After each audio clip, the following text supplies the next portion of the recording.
Il fait pas un peu chaud pour mettre Sweet? Oh non, non, on se croirait au pôle Nord dans notre classe. Stop, soulève.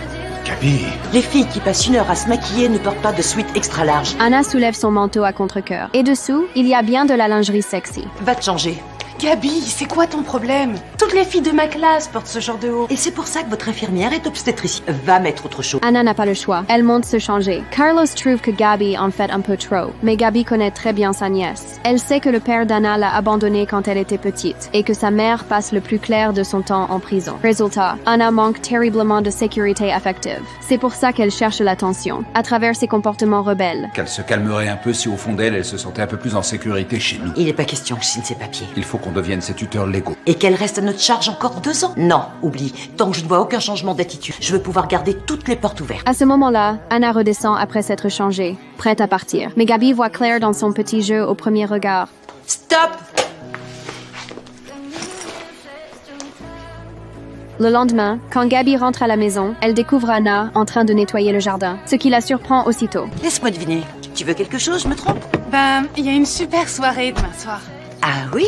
Gabi sait qu'être trop stricte ne ferait que produire l'effet inverse. Alors elle accepte la demande d'Anna, à une seule condition, qu'elle soit rentrée avant 22 heures. C'est justement ça, Luc. La fête ne commence qu'à 11. Quoi, une fête qui commence qu'à 11h? En entendant ça, Gabi change immédiatement d'avis. Elle refuse aussitôt la demande d'Anna, peu importe ce qu'Anna essaye d'expliquer. Gabi ne cède plus d'un pouce. Le lendemain, tu connais les règles chez nous? Voyant son dernier espoir s'effondrer, Anna entre dans une colère noire. Elle envoie valser un seau sur la pelouse, puis remonte furieuse dans sa chambre. Mais le soir venu, Gabi comprend très vite que quelque chose cloche. C'est Anna, elle m'a payé $5. Gabi arrive rapidement à la fête et interrompt tout le monde en pleine euphorie.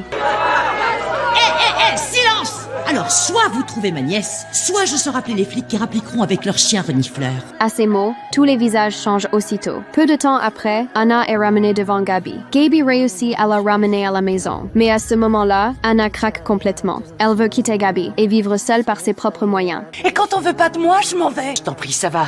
On te nourrit, on te met un toit sur la tête. Ouais, et à côté de ça, tu t'engages pas? Tu veux garder toutes les portes ouvertes? C'est seulement là que Gabi comprend. Si Anna est aussi rebelle, c'est parce qu'elle l'a entendu hésiter à devenir officiellement sa tutrice, en voyant Anna aussi blessée. Gabi prend aussitôt une décision.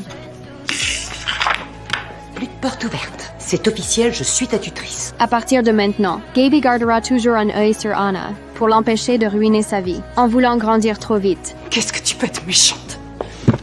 Et j'aurais bien voulu que quelqu'un soit méchant comme ça avec moi quand j'avais ton âge.